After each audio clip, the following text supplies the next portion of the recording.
大家好，我是雅文娜，欢迎来到我的频道。Hi everyone, I'm Yaona. Welcome to my channel. For non-Mandarin speakers, you can turn on CC for English subtitle. Hi, 好久不见，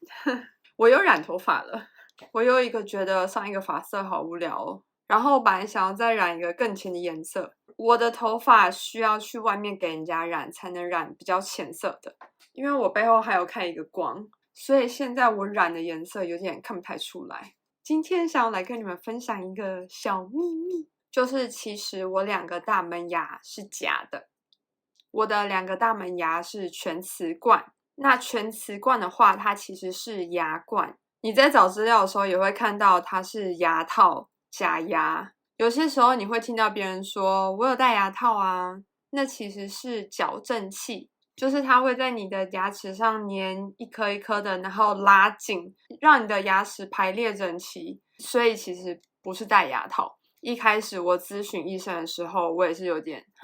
什么戴牙套？牙套？什么是牙冠？牙冠它其实中间是有个洞，它不是一颗完全扎实的牙齿。它这样子有洞的话呢，就可以装到你的真牙上面，可以帮助咀嚼功能，改善外观。我做的是全瓷冠的，里面是没有金属材质的。有金属材质的话，透光的时候你会看到里面有点黑黑的。那全瓷冠就不会有这个问题。你有点透光的时候，它看起来就像是真的牙齿一样。那因为我牙齿没有到特别的白，我也没有特别去美白牙齿，所以我的牙冠不是选最白的，我选的是就是跟上下还有左右的牙齿颜色最像的，才不会看起来很突兀，2颗超白的在那边会很怪。那为什么我的2颗门牙不是真的呢？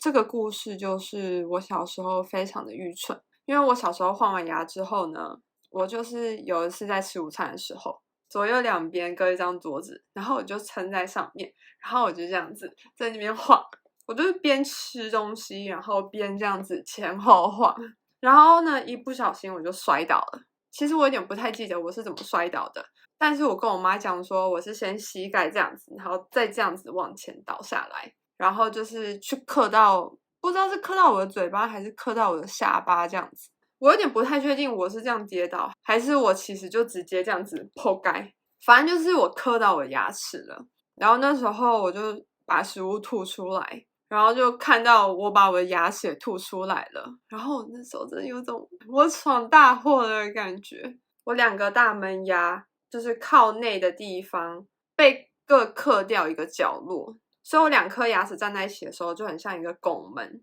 我不知道我该不该庆幸那当下我嘴巴里面是有食物的，就是可能那个食物有缓冲那个撞击，没有把整个牙齿撞裂，就只是磕掉一角这样子而已。但从此之后我非常害怕人家拍到我不小心露牙齿笑的照片，就是如果有人是在侧拍的时候，我非常害怕看到我自己的牙齿是缺牙的。我还记得小学毕业要拍毕业纪念册，然后那个摄影师就一直跟我说可不可以露齿笑一下这样子，但我就死不露出我的牙齿，我就是完全不张嘴，我非常坚持我只要微笑而已，就是这样。但我死不露牙齿，我也没有跟他讲说我缺牙，我就死都不听他讲话。直到大学毕业之后，我才去做了这个牙冠。那你可能会觉得说，我怎么在之前不去做呢？不去补那个缺牙？我是没有办法用像是补牙那种材质，只是去补那2个角而已，因为那个位置的关系，就是很容易吃东西也会把它刻掉。我也有曾经用补牙的那种材质，直接做一个很像膜的，然后这样子套上我的牙齿，但是它没有办法是说这样套一个，这样套一个，它是一坨东西，然后弄得很像牙齿，直接套住我2颗，这样其实也是不太好。最后呢，我还是把它拿下来。我这样子缺牙就缺了10几年吧，因为我好像是小3还小4，我就开始缺牙了。我以前就不是很想要弄那个牙齿，因为我就觉得我看过的医生没有办法给我很好的解决方式。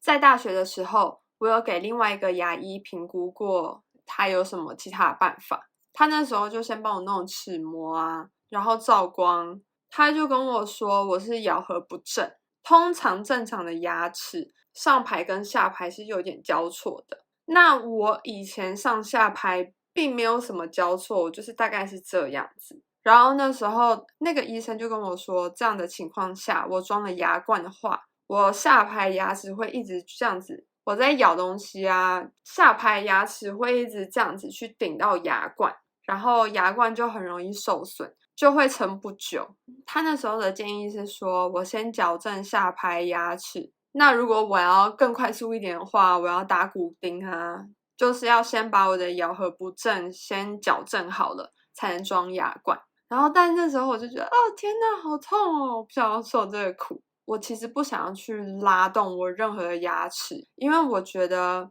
你牙齿一旦用矫正器你这样拉来拉去啊，你的牙床其实很容易松动，你要一直带维持器去维持，会有更多的限制。但我就是视吃如命，我就觉得我没有办法放弃吃这件事。对，所以那时候我还是不敢。直到大学毕业之后，我就觉得天哪，这个门面真的已经不行了。就这门面再这样下去，真的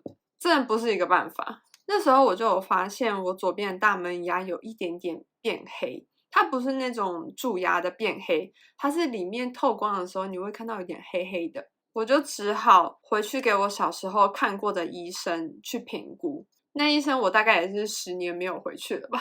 因为以前真的超怕他的。小时候那医生很凶。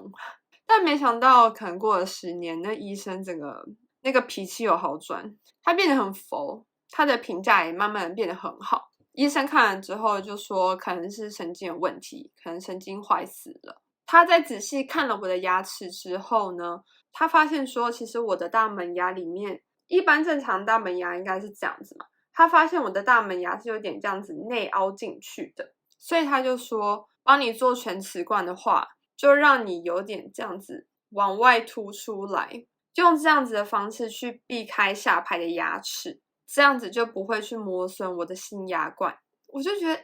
这个解决方式不错，不会去动到我其他的牙齿，而且就是你牙齿底部的地方呢，它一定也会帮你就是稍微雕刻一下，就像是你补完牙之后，牙医生都会给你这样子去咬的时候，才不会一直去敲到你的下排牙齿。我就觉得这方案可行，所以就决定2颗大门牙都做根管治疗，都装全瓷冠。这个疗程其实持续了几个月，因为其实当下他看我的 X-ray 的时候，他发现我的左边的牙根没有长好。你的牙根应该要这样，就是它是最上面是这样尖尖的，但是我的牙齿就是这样子上来之后，它就断节了。它没有上面那个尖尖的地方，它就是直接这样断节。因为医生是觉得说，如果你这样断节的话，可能会对牙齿未来的稳固性没有那么好，会比较容易晃动啊，比较脆弱一点。所以医生那时候我不知道为什么，他就先给我套了2个假牙套，他就说你回去看看几个月之后它还会不会再长。当下我们其实都觉得不太会啦，因为已经是恒牙了，因为它那样子已经好几年了，觉得这几个月其实并不会对它的生长有所帮助。所以后来再回去给他看的时候，就是那颗牙齿它就长那样了，它就是那样定型了。所以医生就开始帮我治疗。那他治疗的步骤其实我有点不太记得顺序了，但是我知道他做的事情有，当然就是先打麻药嘛，然后抽神经，然后要把牙齿磨小，牙齿，然后它中间这边会钻一个洞，然后会放一个支架。之后呢，在套上牙冠之前呢，就是他有沿着我的牙齿，就是牙肉跟牙齿的接缝处呢，他有弄一条黑黑的线在那个边缘上。那时候我嘴巴就这样张开撑着，它那个线是要来吸收你的水分，要把你的牙齿弄得干干的，才能再粘上假牙。那其实吸干水分这个步骤，我觉得是最痛的。就算有打麻药，我还是觉得很痛，因为其实你正常牙齿，它外露的部分会看起来有点像是一个 M。那我的左边这边呢，它是比较下来一点点的。他有去把我牙龈的形状整理过，就是把这2个这样子去弄得好看一点，弄得比较自然一点。因为他有去动到那个肉嘛，所以呢，当下其实是有伤口的。所以他在吸那个水分的时候，其实就是在伤口上面弄的感觉啦，所以有点痛。那其他什么前面磨牙、装支架、抽神经，那个都是没有感觉的。其实那时候资讯没有到那么透明啦。医生他跟我说，当然是帮你用最好的材质，但是其实他的牙齿是从哪里叫来的，我有点不太清楚。反正就是他合作很久的，专门在做假牙的地方，然后他会在就是牙齿底部的地方，就是你会碰到下面牙齿的地方，就是也要先磨一下，磨出齿痕，这样才不会一直去撞到下排的牙齿。我真的是不夸张，我当下做完的时候，我真的是觉得，就我在照镜子的时候，我就觉得，哇塞，我有牙齿了，你知道吗？因为我很早，我小3、小4我就缺牙了，所以其实我对我以前没有缺牙的样貌是完全没有印象的。我从有记忆，我从来没有看过自己不是缺牙的状态，我只知道我缺牙看起来是怎样的。就是我觉得我的缺牙是我的一个常态。我当下就是先看镜子嘛，然后我看的时候，我就是一直这样。我就是一直这样，然后各个角度这样子，因为我都死不张嘴嘛，所以我其实不知道露齿笑是什么东西。我的脸没有去训练过什么是露齿笑，我的肌肉没有办法很自然的，我的肌肉没有这个记忆。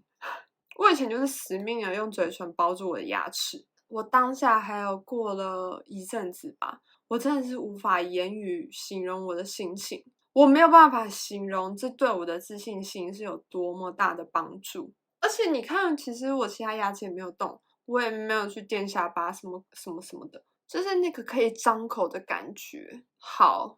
震惊。我觉得可能就是跟大家去整形的概念是一样的吧。以前不敢做的事情，现在都可以做了。不过之后呢，我可能看到我朋友的时候，我就一直讲，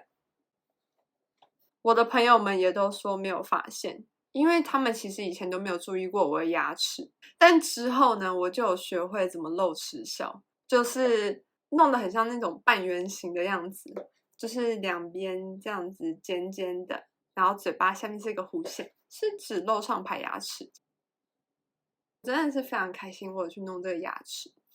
但从此之后啊，如果是不认识的人，不是我自己的原本的朋友圈里面的人，常常会有人称赞我的牙齿很整齐、很好看，笑容很棒。因为其实台湾人真的蛮注重牙齿的，爸妈很早就会发现说需要去拔虎牙，需要戴矫正器之类的。台湾的爸妈比较注重小孩牙齿的健康，其实普遍来说，台湾人的牙齿其实还蛮不错的。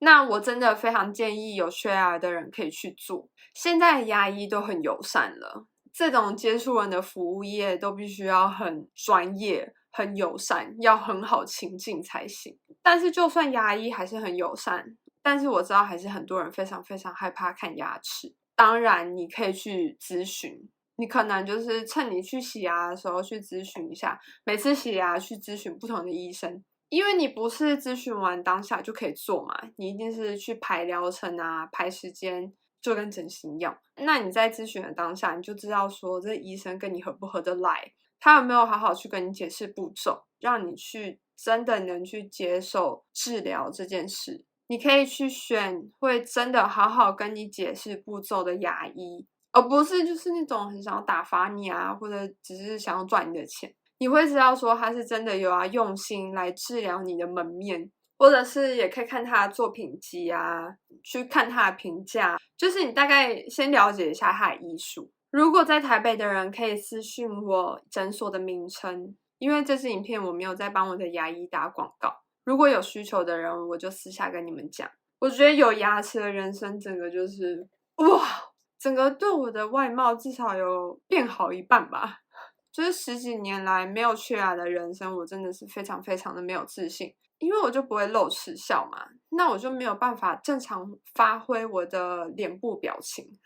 尤其是我缺牙那段时间是青少年的时期，这段期间大家是非常在乎外貌的。大家就是以外貌去评断一个人，很多同学间很容易因为外貌而去排挤一个人，所以在读书的期间，其实我蛮自卑的。那最后我想要叮咛一下，装了牙冠之后呢，你真牙会变得比较脆弱一点，会比较容易裂。我目前是还没有发生这个情况，它是可以正常咀嚼的，但是你就是尽量不要杯子不小心去敲到你的牙齿啊，不要去撞击到你的牙齿。你也可以一样的正常的刷牙，用电动牙刷，然后牙缝清干净。它就是做的跟真牙一样，它中间也是有缝的，就是保持口腔的干净跟牙齿的清洁。我会建议你们不要去做 veneer， 我觉得这个可能在国外比较多，台湾应该比较少，因为台湾的爸妈比较会